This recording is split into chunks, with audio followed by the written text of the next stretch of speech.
Bienvenidas y bienvenidos al último video. Vamos a hacer los dos últimos ejercicios de contraejemplos. Primero con marcas lógicas como algunos, todos, ¿no? Pero un poquito más complejo. Algunos profesores de ética no son justos. No todos los profesores de ética son filósofos. Todos los filósofos leen a Platón. Todos los que leen a Platón, ahí me falta poner eso, todos los que leen a Platón son justos. Ok, entonces ahora hagamos un patrón. Primero marquemos las marcas lógicas.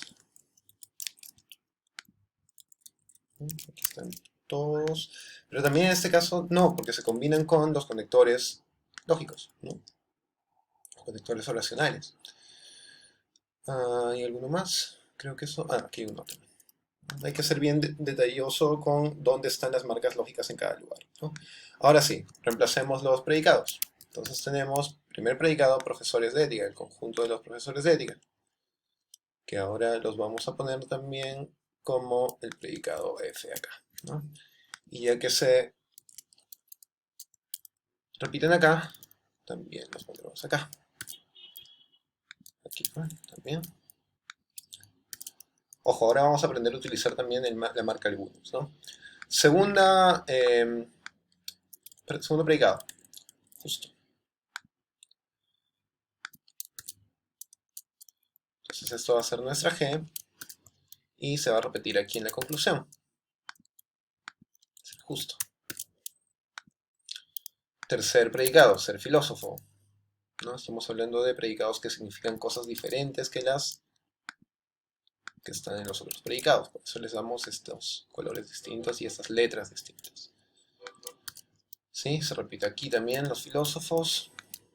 Y finalmente hay un conjunto más, los que leen a Platón, ¿no? Todos leen a Platón. Ya, claro. Todos los filósofos leen a Platón y aquí hablamos de todos los que leen a Platón. También hay esa posibilidad de formular un mismo conjunto, ¿no? Como los que leen a Platón, pero simplemente sin el qué o con el qué, ¿no? Eso es dependiendo del lugar que ocupa esa frase en la construcción gramatical más compleja, ¿no? Entonces aquí tenemos esta última. Ya está. Tenemos esta última representación del predicado, que en este caso sería L, porque es un cuarto predicado que nos está introduciendo acá. Listo, ahora sí. Bacán. Entonces ahora veamos si se puede hacer un contraejemplo. El contraejemplo tendría que tener premisas verdaderas, efectivamente, y conclusión, efectivamente falsa. Veamos primero. Algunos enteros no son positivos, en efecto, algunos enteros son negativos, ¿no? -1, por ejemplo. Entonces es verdadero que algunos enteros no son positivos. No todos los enteros son negativos. Entonces, a ver, ¿esto es verdadero? Efectivamente, hay enteros positivos, ¿no? Por ejemplo, el 2. Premisa 3.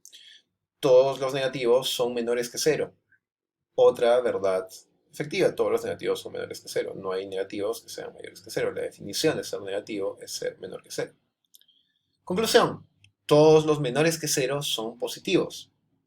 Nótese que estamos siguiendo la misma estructura con la misma repetición de lugares. En este caso, nuestra propiedad G es esta de acá, por ejemplo, ¿no? Ser positivo. Nos vamos marcando este tipo de predicados, porque evidentemente la conclusión es absurda, es decir, es falsa. Todos los menores que cero son positivos, eso es completamente falso. Si se ciña a este patrón es porque este argumento G era realmente malo, solamente que no logramos demostrarlo porque está con un lenguaje que pareciera querer revelarnos todo, pero cuando lo pongamos en términos matemáticos queda clarísimo lo absurdo, el absurdo al que nos lleva estas premisas, ¿no? O sea, es posible que ellas sean verdaderas y esta sea falsa, efectivamente, como lo ves, ¿no? Bueno, positivos los vamos poniendo por acá, amarillos para comprobar. Si nos hemos equivocado, también podemos habernos equivocado, ¿no? Y tendríamos que corregir, pero veamos el orden. A ver, primero los enteros. Los enteros serían los verdes, no, azules en este caso.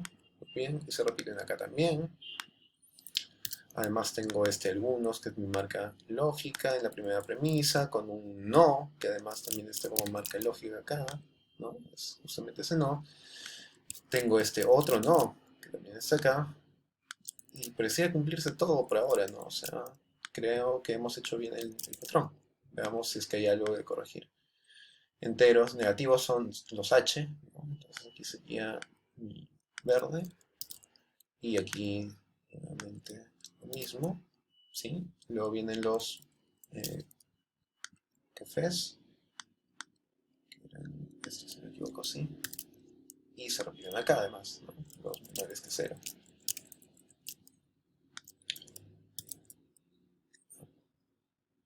Sí, ya, listo. Como se cumple el patrón, y esto es 3 son evidentemente verdaderas, y esta es evidentemente falsa la conclusión, entonces G es un contraejemplo para el argumento G. Y G es por lo tanto inválido. Vayamos al último de los ejercicios, que tiene que ver con un argumento que podría, no sé, formar parte de la argumentación dentro del terreno real. Los litigantes se ponen de acuerdo si y solo si firman el contrato. ¿Ok? Entonces ahí estamos introduciendo este nuevo conector lógico, conector de oraciones que se llama sí y solo sí. Vamos a ver cómo funciona. Luego, ¿qué más tenemos por acá? O, ¿no? El O también, ya lo conocemos, tendríamos que era una marca lógica, vamos a ver cómo funciona acá específicamente. Y claro, aquí hay un no también. Entonces tenemos 3 marcas lógicas. No es un patrón muy complejo, pero introducimos, digamos, dos nuevos conectores en sí, solo sí y el O para interpretar. Ya interpretémoslo ahora. Patrón H. El patrón H tendría que tener primero una oración como los litigantes se ponen de acuerdo. Y en este caso estoy eligiendo oraciones porque no hay un marcador todos que nos indique que tenemos que elegir el cambio por nombres y predicados, ¿no? Y ese los litigantes se repite aquí, los litigantes se ponen de acuerdo, aquí también se repite, ¿no? Y claro, entonces tendríamos P ahí y P aquí. Sí, solo sí, otra oración, firman el contrato. Firma el contrato sería nuestra segunda oración. Y se repite acá, los litigantes firman el contrato, porque eso es lo que dice tácitamente arriba, estamos hablando de los litigantes, ¿no? Aquí está tácitamente los litigantes. Y el juicio continúa, sería nuestra tercera, pero primero representemos con el amarillo nuestras oraciones acá. Q, que se repite acá, Q. Y la tercera sería R, el juicio continúa. El juicio continúa sería R, sería verde en este caso, y también aparece aquí, pero negada, en la conclusión. Y aquí R aparece entonces negada en la conclusión. Se repite además el patrón de marcas lógicas, que sería el sí, solo sí en la primera, el o en la segunda y el no en la conclusión. Y ahora hagamos un contraejemplo. El contraejemplo tiene que tener premisas efectivamente verdaderas y conclusión efectivamente falsa. Entonces vamos a ver qué tenemos que pensar para nuestra interpretación de cómo determinar si una oración con el patrón sí y solo sí es efectivamente verdadera. Aprendamos eso. Es posible, la pregunta que tienen que hacerse es esta, ¿es posible que 1 y 2, o sea, las oraciones que ocupan el lugar 1 y 2 al lado del sí y solo sí, sean una verdadera y otra falsa? O sea, ¿es posible que tengan valores de verdad distintos? ¿Ok? Esta pregunta nos va a permitir responder si es que esa oración es efectivamente verdadera. ¿Por qué? Porque si es posible, eso que está en la pregunta, entonces la oración no es efectivamente verdadera. ¿Ok? Entonces, si es posible que tengan valores diferentes de verdad, 1 y 2, entonces la oración 1 sí, solo sí, 2 no es efectivamente verdadera. En cambio, si no es posible que 1 y 2 tengan valores diferentes de verdad, es decir, si necesariamente tienen los mismos valores de verdad, entonces la oración es necesariamente verdadera. Y por lo tanto, si es necesariamente verdadera, entonces también será efectivamente verdadera, ¿no? O sea, verdadera en nuestro mundo. ¿Ya? Es más o menos el mismo rodeo que hacemos en el caso del tip 1 para las oraciones del sí, 1, sí 1, entonces 2. Ahora, en el tip 3 les digo cómo interpretar una oración 1 o 2 es efectivamente verdadera. ¿Cómo se hace para interpretar eso? Lo que tenemos que preguntarnos ¿es posible que 1 y 2, las que ocupan el lugar 1 y 2 al lado del O, sean ambas falsas? Si es que es posible que ambas sean falsas, entonces la oración no es efectivamente verdadera. ¿Ok? En cambio, si no es posible que ambas sean falsas, la oración es efectivamente verdadera. Y lo es porque se convierte, digamos, en una tautología. ¿Ya? Entonces, es más o menos el mismo rodeo que he hecho en tip 2 y tip 1. ¿Sí? Es solamente para que ustedes puedan hacerse la pregunta más fácilmente cuando quieran hacer su contraejemplo. Así, por ejemplo, cuando queremos hacer una oración que diga sí, solo sí como conector lógico y que sea además efectivamente verdadera, lo que hacemos es poner una primera oración, ¿no? Como 2 es igual a 1 más 1, y nos preguntamos si eso puede ser verdadero y esto falso. Podrían ser esta verdadera y esta falsa, o podría ser esta verdadera y esta primera falsa. Podrían tener, es decir, esas dos oraciones valores de verdad distintos.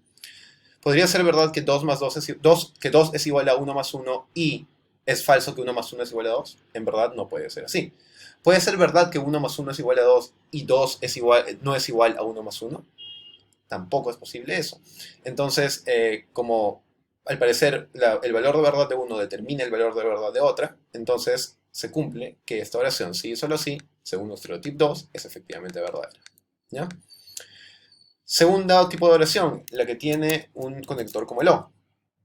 Entonces aquí nos preguntamos, ¿es posible que estas dos oraciones sean ambas falsas? 1 más 1 es igual a 2 y 1 es igual a 1.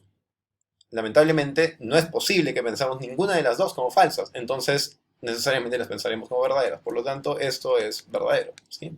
La única condición es que no se cumpla que las dos puedan ser falsas al mismo tiempo, y efectivamente eso no pasa. Al menos una de ellas, y en este caso las dos, son verdaderas. ¿No? Entonces, esta oración con el O es efectivamente verdadera. 3.